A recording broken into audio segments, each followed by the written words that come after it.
Welcome to the Fantasy NBA Today podcast.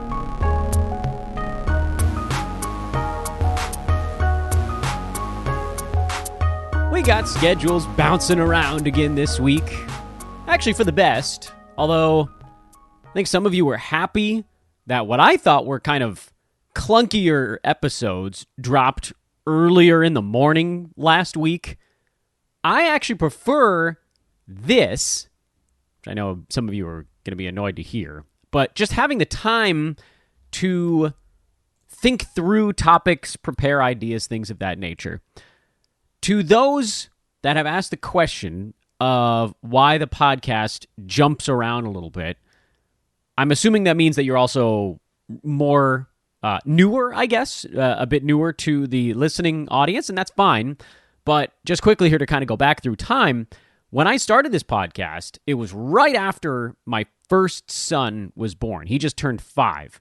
So it was about that long ago, unbelievably. I don't think we even had a real feed yet at that point. We didn't have childcare. We had like grandmas that were coming to help out. My wife was on maternity for a little bit. So the show was released all over the map. I don't even think it was 5 days a week at that point. When we started to settle into a rhythm, before Kid 1 went to preschool, we had morning childcare help. I think it was 9 or 9:30. So the show came out in the morning Pacific time, sort of by lunchtime, around lunchtime on the East Coast, things of that nature. And then over the years, because the puzzle pieces of my life have moved, the shape, maybe the puzzle has actually just completely changed. Forget the pieces. The release time has bounced around accordingly. It's not because I want to do it at a particular time of day. It's just when I can do it. So if you're looking towards the future, and I know many of you are like, I got to get this thing, I need your fix earlier in the morning, that'll probably start happening at some point in the next 3 months, if I had to guess. We probably go back to that. And I hope at that point that that's mostly a permanent thing. Although who knows with like school breaks and things of that nature. But my youngest is pretty close to starting preschool. There'll be different nap arrangements. Like, it's a whole thing, man. You guys are like, why isn't the show at this time? Like, you guys ought to understand. I could get 9 pieces to fit together to get it out whenever I get it out. But in the short term here, I like having a little bit of quiet time to gather my thoughts, and that's what we're back to this week. After last week, I was doing the show in like little 10-minute chunks and then cutting them all together. I have no idea if the continuity was decent. Some of you guys probably noticed that the continuity was weird last week, but I think we got the content out, and that ultimately is the most important thing. So, welcome to another week of Fantasy NBA Today. Sorry about that 2.5-minute interlude to get things going here. This, of course, is a Sports Ethos presentation, sportsethos.com, the website at Ethos Fantasy BK on Twitter, the single best fantasy news feed on planet Earth. Go follow them immediately. You can follow me at Dan Besbris, DanBesbris. This is Reverse Chronological Lightning Round Monday, so let's dive right on in. I think we're far enough into the season now where you guys know what that is. And if you don't, you'll figure it out along the way. Start with Sunday. Big Sunday card. We actually knock out most of the NBA with just the most recent day. That's kind of fun. San Antonio had themselves a pretty good fight. Or had some fight in them, maybe I ought to say. Almost beat Brooklyn. Ended up losing by a bucket. With the Spurs and a bunch of their players in protocol right now, we're sort of still watching to see if anybody consistently steps up. I get the feeling that by the time we know if anybody will consistently step up, guys will be coming back out of protocol. That's, I think, maybe more what you'd rather watch for, because I'm guessing Devin Vassell probably got dumped in a number of leagues because of protocol. He was settling into a pretty good role right before he got sick. Lonnie Walker had a nice ball game here, but you can't trust Lonnie Walker. Bryn Forbes has been taking a bunch of shots with everybody hurt. I don't know that you can necessarily trust him. If you wanted to throw either of those guys in a head-to-head scenario where you're just like, all right, well, look, let's say hypothetically the Spurs had a good schedule at some point in the next whatever, fine. Like if nobody's back by the end of this week, they do have a back-to-back. I think it's Thursday, Friday, or Friday, Saturday, or something like that. So close to the end of the week, maybe you squeeze in a Lonnie Walker back-to-back. But if guys are back by then, and I said that word too many times in one sentence, then it doesn't matter. So we don't even really need to think about it right now. Brooklyn's a pretty easy team to handicap at the moment. LaMarcus Aldridge dealing with a sore foot, and he's been pretty vocal that he still doesn't feel good after COVID. So KD, James Harden, Nick Claxton, and then on the road, as they are tonight, Kyrie. Clippers beat the flailing Atlanta Hawks. I mean, they are a mess right now. Trae Young trying to do it all himself. You can see it's beginning to wear on him just a tad. It hasn't dramatically impacted his fantasy numbers yet. He's still number 13 on the year, which is a pretty terrific step forward for Trae. But he needs help, and they need to defend, and they're not doing any of those things. Cam Reddish is hurt again. As they've gotten healthier, his ankle's gotten weirder. You don't need to deal with it anyway. He was only a fantasy player when everybody was out. Right now, Bogdan Bogdanovic is startable. Trae Young, obviously. While Clint Capella is out, you can start Onyeka Okongwu. I know he didn't have the greatest ball game against the Clips, but he'll be pretty good anytime Capella rests. And then John Collins, who we got stories this morning, being frustrated with his role in Atlanta. Of course, everybody's frustrated because they're getting their butts kicked. What are you going to do, man? Like, you going to complain? You're going to go try to win a ball game. I don't really like the fact that anytime they're losing, he's complaining about his role. But it is what it is. Will they trade him? Who knows? They gave him the extension. His name is popping up in things now. Doesn't change whether or not you can start him on the fantasy side. For the Clippers, we're still really trying to figure out if anybody's going to step up with Paul George down. Last time, it was the same injury to PG, but remember he was resting his elbow, then he came back, and then they finally decided it needed more attention. Marcus Morris is startable. He was in foul trouble in this ball game. Reggie Jackson was the guy we thought might take a step forward on the assists side of the ledger. That hasn't really happened. Eric Bledsoe has gotten more assists, but every once in a while he just disappears and plays 8 minutes, so you can't trust that. The guy I'm eyeballing right now is actually Nick Batum again. We've circled all the way back around to Batum, who seems, at least for the moment, to be healthy. How long it's going to last is anybody's guess. But he had 10 points, 8 boards, 3 assists, a steal block, and a couple of three-pointers in that game on Sunday. Played 30 minutes. Doesn't need to be a high-usage guy, but with so many pieces in flux, and frankly, the other options on this team really not very good, then he has an avenue. I also cannot wait, and by the way, you can start Ivica Zubats in the short term as well. I cannot wait until Isaiah Hartenstein can get himself back into the mix. I don't know what he's going to look like coming back from the ankle thing, but if he plays himself into the mid-20s in minutes again, then you got yourself a pretty neat per-minute guy. Everybody's like, well, who do I stash right now? I'm like, honestly, I don't know. Because you might have 6 guys on the protocol list on your team anyway, or you might only have 1, in which case, not a terrible idea. As is, apparently, Jonathan Isaac. Getting to the next ball game on the list here. Reports surfaced today that dropped by a local Orlando TV sports guy that Jonathan Isaac is getting close. It was sort of backed up by Orlando Magic Daily. I don't know if you guys remember, we used to have Philip on the show every once in a while, and maybe we ought to again, frankly, with this sort of rumors floating around. So if Isaac is nearby, you probably want to go grab him. In the meantime, Terrence Ross has been on a sick heater lately, so you got to add Terrence. He's getting all kinds of shots up right now. Cole Anthony's a go. Mo Bamba's a go. Franz Wagner's a go. Gary Harris had a big one earlier in the weekend and then slowed in this one. He's still getting the minutes, but I just don't think the usage is going to be there. So he, again, fits a bit more in that head-to-head mold. He'll probably roll like top 120-ish kind of value and just compile. And that's useful in head-to-head. If somebody has a 4-game week and they're going to play in all 4 games right now, that's kind of rare. Stupid NBA. I mean, I kind of kid, but do I really? I don't know. You guys know I try to take a positive spin on things. I don't like how many games guys just randomly miss. That's still relatively annoying.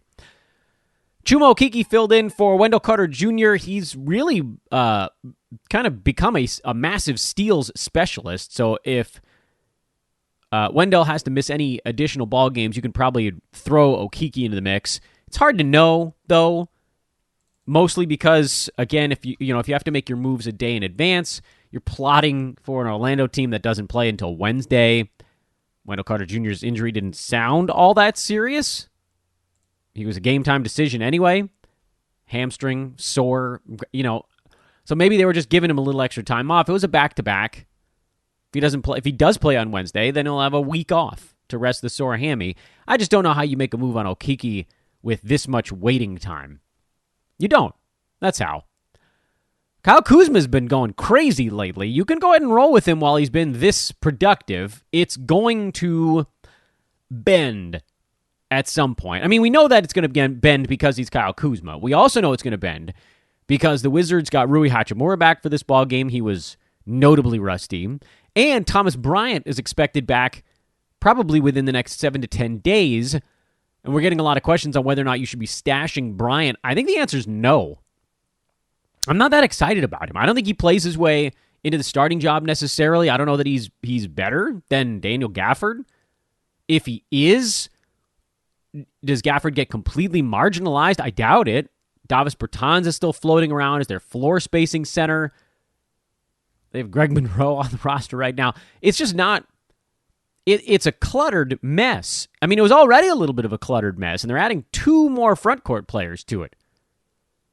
I don't know how this thing sorts itself out where any of those guys ends up with really good value. Gafford is your best bet because he can do it with field goal percent and blocks. And then Spencer Dinwiddie had a 10-assist ball game, but he continues to be a guy you basically can't start in category leagues. And KCP continues to be the guy who's sort of the king of the streamers, right at the top edge of that group, that threshold. Toronto beat New Orleans 105-101. Freddie VanVleet's been on a ridiculous tear lately. He is number 7 on a per-game basis now. Wow, he's past Joel Embiid. Pretty remarkable. Story of this ballgame, though, is Chris Boucher. Scotty Barnes played 33 minutes. I know he had a little bit of a knee thing, so yeah, maybe he would have gotten 4 minutes more, something to that effect. But simple fact is, Boucher, because of his ability on offense and now cutting down on mistakes, is earning himself a few extra minutes. We might actually get that 5% that we talked about a few weeks back. Remember when Boucher was an obvious streamer because Kevin Birch was out, Precious Achiuwa was out. They were down. Pascal Siakam, I believe, was down for a game or two. I mean, everybody was down besides Boucher. And so he was playing 30-some-odd minutes. It was like the hero days of last year. And you knew that was never going to stick.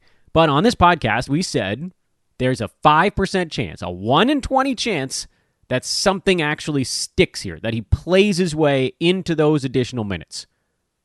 And it's looking more and more like he might have done it. And I know this wasn't exactly a game you're like, this is why we do it. Well, 8 boards, 2 steals, a block. He can hit the 3 ball. He was not super involved on the offensive side.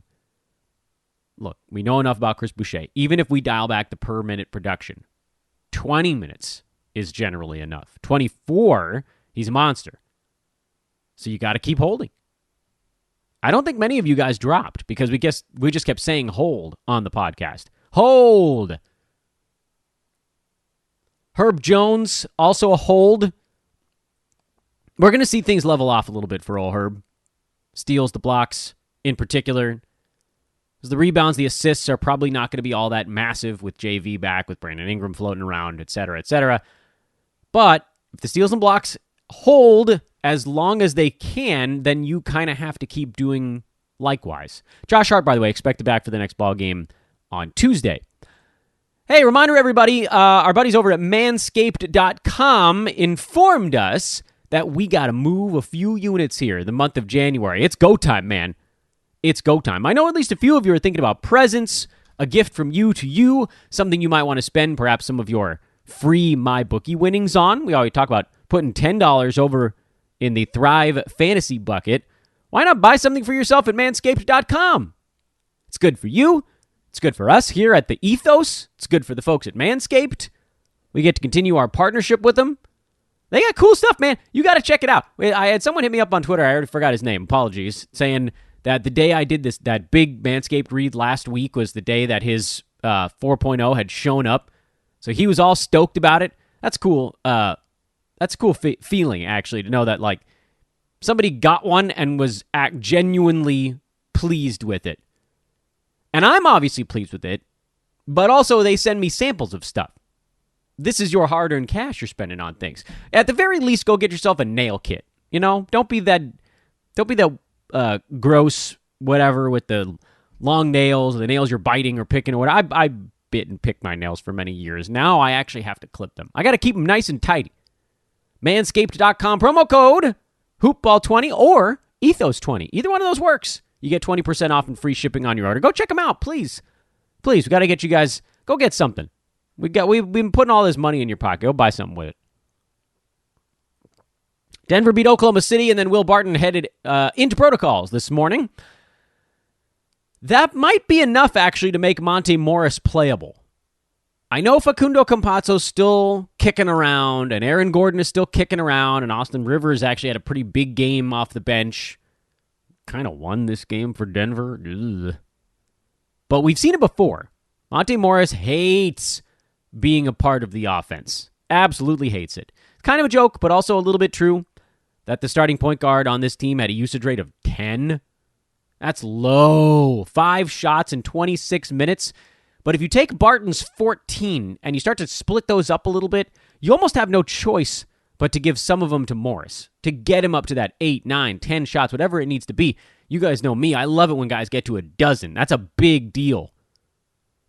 I think, and we might see it after one game. This is, again, another situation where if you wanted to, you could just watch, see what the Nuggets do when Will Barton, the first Will Barton is absent game. Monte Morris is 50% rostered in fantasy leagues, despite being number 151 in 9 category leagues. I fully cannot understand that.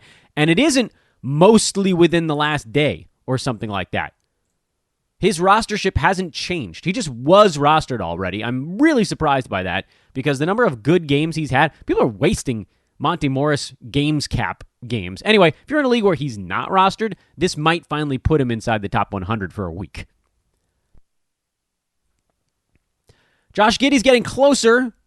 He's getting closer. You're still going to see all those weird, all those young player things. But, over the last month, 132, 12 points, 9 boards, 7 assists. That's pretty good, but really bad percentages. And that's hard to overcome, especially when you don't typically shoot the outside ball. He had 3 threes in this game, but that's been not really his forte up to this point. He's had a good couple of weeks, though, because of the 3-ball, because he's shot 47% over the last 2 weeks instead of 37%. So if you've been squatting on him this whole time, congratulations. He's getting close. If you haven't been, and he's another guy who's way over-rostered, 81% rostered, number 165 on the year. How long is too long to squat on a dude? This is too long. At least in head-to-head, you get that sort of active rolling number, but you just sit on this guy the whole year in Roto, that's a dead roster spot for 2.5 months now. But he's closer. Make no mistake, he is absolutely closer now than he was a month ago. He's startable right now. Whatever the case, guys have been kind of in and out of the lineup for the Thunder. Lou Dort came back. What is that going to do to Giddey? What is that going to do to SGA, et cetera, et cetera? But he's been good enough the last 1 to 2 weeks. Will it hold? I don't know. I think it's still going to be kind of a wave, but that, trending towards good. Minnesota clobbered Houston, put up a $141 on him. Oh, boy. No Pat Beverly. Should be back soon. And at that point, you just start the starters. Minnesota's pretty easy. With Houston, gross, man. Christian Wood is startable. And Jalen Green had a bad ball game here, but I think he's also the other startable guy. He's starting to kind of turn a corner. I don't even know if you want to start Jalen Green in Roto League, but head-to-head, he's also a guy like Giddey, very different stat set, but much like Josh Giddey, kind of trending in that right direction. We've seen almost no positive trend lines for Kevin Porter Jr. Just, points leagues only, effectively. There. That's sort of like the kind way to put it, isn't it? Dallas playing really good basketball right now. Luka's back. He triple-double. Didn't shoot the ball well, but, whatever. 22, 14, 14. That's all right. Jalen Brunson was solid in this one. He had 8 out of 10 shots, and that got him up and over the hump. But, with Luka back, we've seen the usage drop off pretty sharply for Jalen, and I really do maintain that it's a matter of time, provided Luka stays healthy, which to this point in the season has not been a given. But provided Luka stays healthy, Brunson probably falls back outside the top 100. DFS is going to hang around near the top 100. Maxi Kleba, terrific stream while Porzingis is out, but I think the expectation is that KP should be back in the next probably 2-ish ball games, and then that one kind of runs its course. And the fun news of the weekend. Klay Thompson made his long-awaited return 2.5 years after he played his last basketball game. Am I getting that right? I think so. Wow. Played 20 minutes, took 18 shots.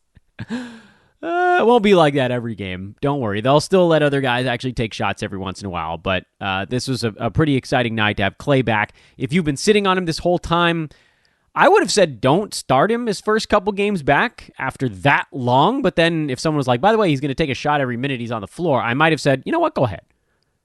I think it probably scales back, but he'll be startable within the week at the very least. Andrew Wiggins is in a little bit of trouble. He's going to have to give up a ton of his usage in that first unit unless the Warriors start to play a little bit faster. This will put a little bit of a dent into everyone. It'll put a little dent into Steph. Not much. I mean, he's Steph still. But it'll put a dent into Wiggins. It'll probably knock Jordan Poole off the fantasy radar. Gary Payton Jr. probably gets knocked off the fantasy radar.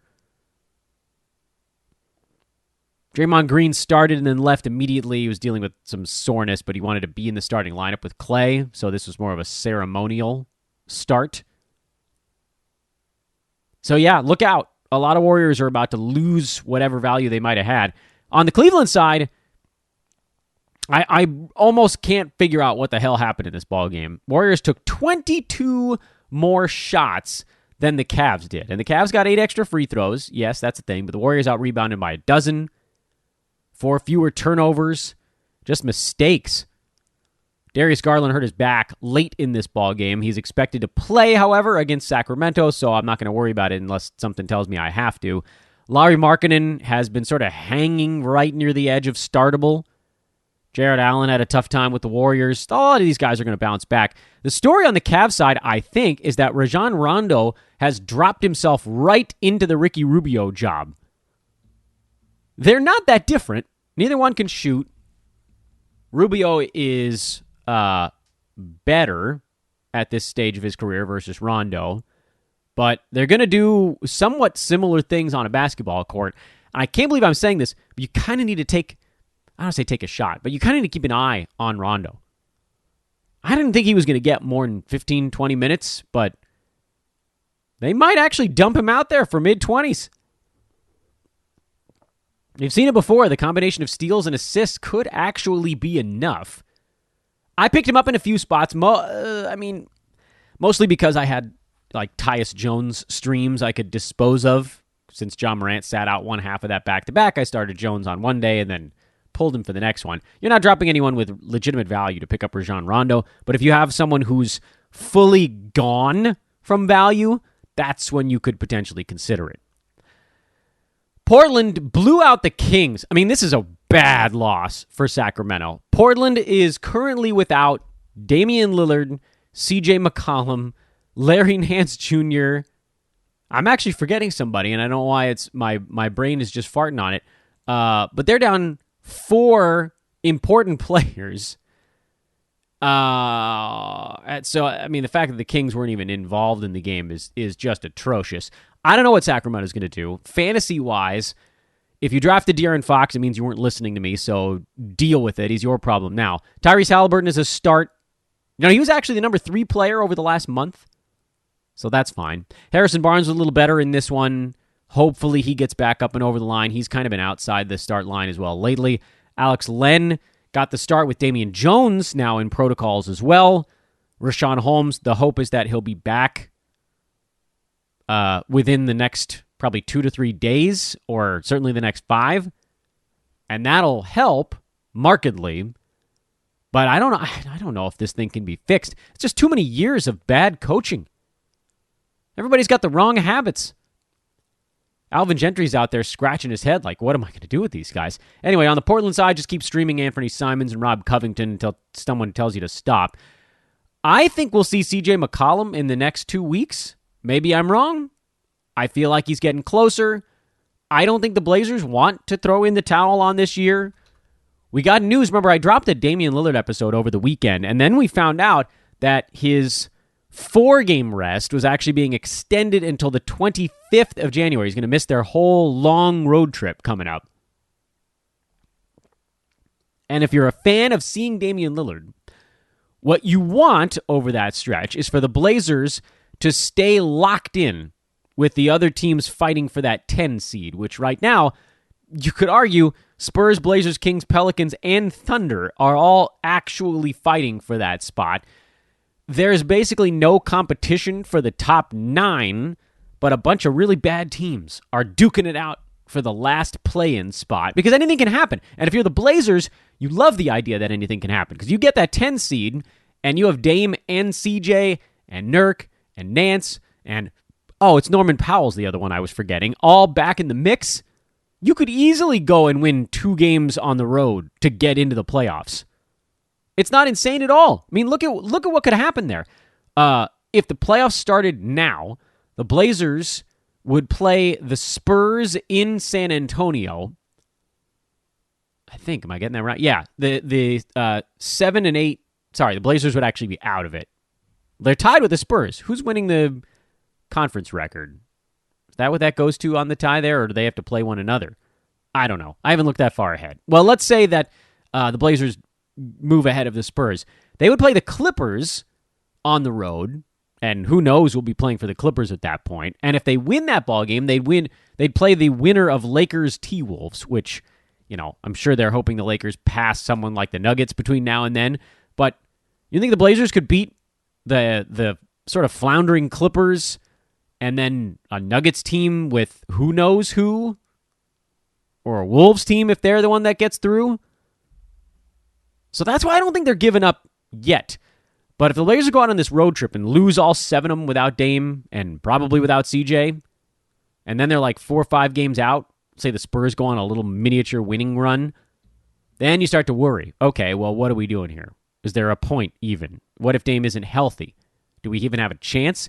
What if this is Dame's last year with the Blazers? Do we try to bring him back for nostalgia? There's a lot of stuff swirling on the Damian Lillard front. I personally think he does play again this season. I don't know how much, but I think it'll be some. I think the same story with CJ. I think we see them at some point. It was CJ we see here in January. I think he's playing this month. Dame, I don't know about January, but I think we'll see him again this year. And then Larry Nance is another one who's getting dropped a lot, by the way, because of the protocol stuff. But remember, he was a top 75 guy as a starter. So if he's floating around on your waiver wire and you can afford to wait 1 week for a top 75 potential rest of season guy, I think you do it. Memphis beat the Lakers. I mean, they hit everything. I watched this ball game pretty much start to finish. The Grizzlies did not miss a shot for the first 3 quarters of the game. Some of it was bad defense. Some of it was just really good shot making. JJJ was excellent.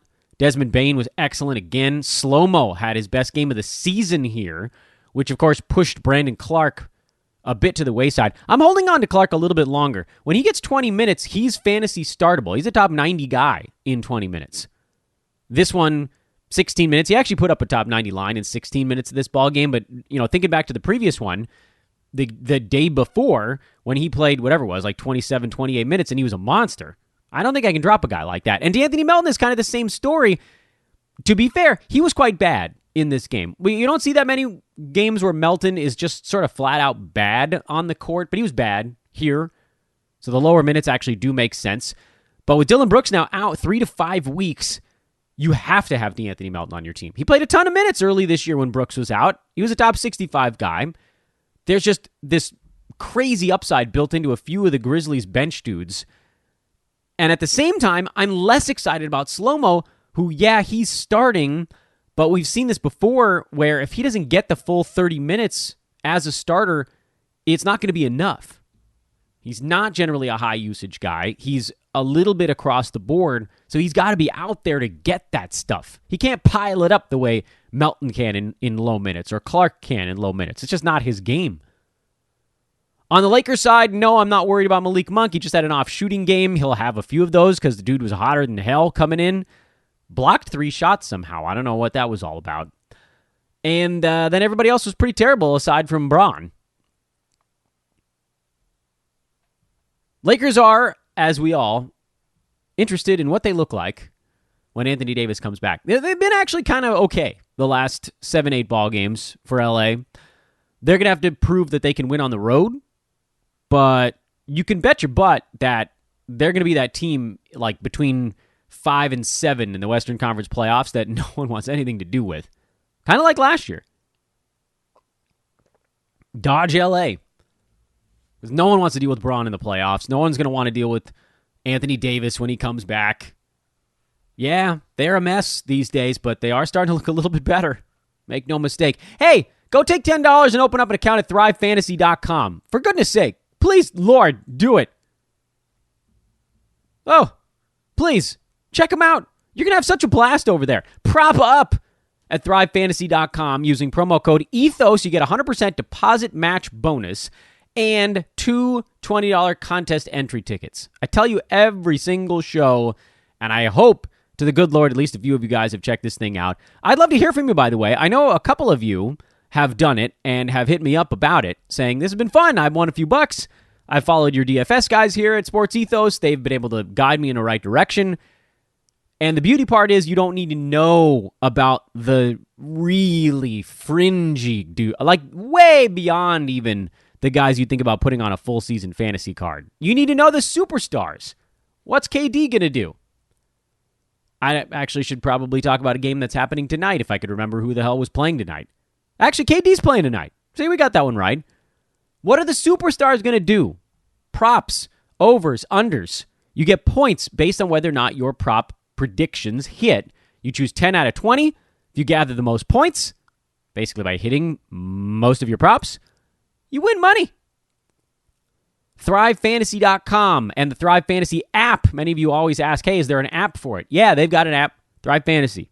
Search for it. You can download. The app is free. You can check it out for free. Look around, poke around, nose around the site. Use promo code ETHOS, ETHOS, to get that 100% deposit match bonus. That'll tell them who sent you. You also get those free contest vouchers. Don't open it up without the promo code. You'll miss out on some of that good stuff. That's ThriveFantasy.com, one of our partners here at Sports Ethos, at Ethos Fantasy BK on Twitter. Quickly, turning back the clock to Saturday. Handful of teams we didn't talk about yet. Memphis we talked about. Clippers we talked about, so that's an easy one. Milwaukee, still without Drew Holiday. He's out of protocols, but he's dealing with soreness in his foot, I believe. Just, camp out on that one. He'll be back soon enough. Worry not, friends. Worry not. He'll be all right. Charlotte just lost Kelly Oubre to protocols. He had been warming up. As we talked about, he's a guy you start when he's on one of his heaters. Well, so long for the heater. Cody Martin probably slides in to play 25 to 30 minutes with Oubre out and might actually be worth a look. He was pretty good the last time he was getting that level of minutes. But if you're nervous about it, you can watch him play one time, see what happens. Terry Rozier has been excellent after that very slow start. Rozier now up to number 53. He was one of the easiest picks in fantasy this season. He was going at like 85 for some reason. Everybody thought he was just going to fall off a cliff. I don't know where that was coming from. They love his offense. No other notes really on the Charlotte side. Utah, Rudy Gay now in protocols. He joins Rudy Gobert. If you're Rudy, you're into protocols on the Utah side. Hassan Whiteside was not very good over the weekend. Had foul issues in this one at Indiana. Presumably he'll be better. They play today. They play Wednesday. I think they have a bunch of time off after that one. So that's probably all you get out of the Whiteside fill-in is 2 more games. And that's fine. That's all you can really expect. Indiana may or may not get players back. We keep hearing that Malcolm Brogdon is close, and then he keeps not playing. Lance Stevenson is on a ridiculous run. Got to sign a nice full-season contract, finish out the year back with the Pacers. It's not going to be this beautiful. We've all experienced the Lance Stevenson show enough times to know that as soon as the Sixers start to get a little bit healthier again, the silliness ends. And then you're back to those guys. In the meantime, I still don't think I have the stones to play him. Sabonis, Miles Turner, pretty much the only Pacers I'm playing right now, although Chris Duarte's back, and as his minutes, I would assume, ramp up a little bit, he might get into the mix as well. Might. Talked about Orlando already. On the Detroit side, we're hearing Jeremy Grant's name popping up in a ton of trade rumors, and the Pistons would be wise to move him because you know they're going to get some kind of decent offer for the dude. Isaiah Stewart got outplayed by Trey Lyles. I think we might be at the point now where we can probably punt on everybody. Not the whole team, but certainly the big men. If Kelly Olynyk could get his butt back, he would be very much worth starting. Anytime Hamidou Diallo doesn't go to the free throw line, he might be worth starting. I mean, everybody on this Pistons team is a bit of a roll of the dice. Even Cade. Now, Cade's exciting. He's fun. He's number 116. He's startable. But even Cade is a little bit of a roll of the dice. Do you need to start him? Probably, but it's close. Do you need to start Diallo? Not really, but you could. Lyles, I wouldn't do it. Not with him coming off the bench. Even after a nice ball game, I wouldn't do it. Sadiq Bey, we told you, as his usage starts to drop, the fun's going to go with it. Isaiah Stewart, he was just starting to get close before he hit COVID protocols, and it's possible that he's kind of catching his wind. I'm not going to drop him because there's too much upside there if he actually does start to figure things out, but he hasn't to this point. Ooh, the Knicks bad in this one. Yowza. Mitchell Robinson's starting, so you kind of have to keep going with him. Randall, you certainly have to. Not that, I mean, he's had a big-time down year. I had Randall as having a down season, but I didn't even think it was going to be this bad. He's number 88 on a per-game basis. Luckily, he's been pretty durable, again, saving things.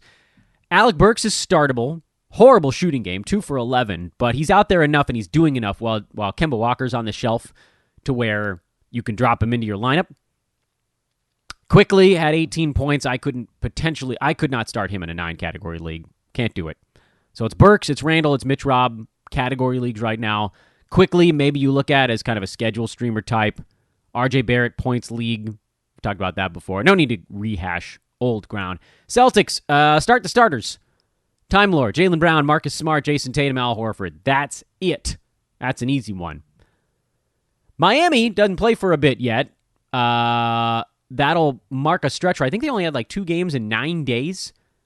And I pray to the good Lord Jimmy Butler's back for that one because we've had so many sequential injuries to Jimmy. It was the tailbone, then it was the tailbone again, then it was the ankle, now it's the ankle again.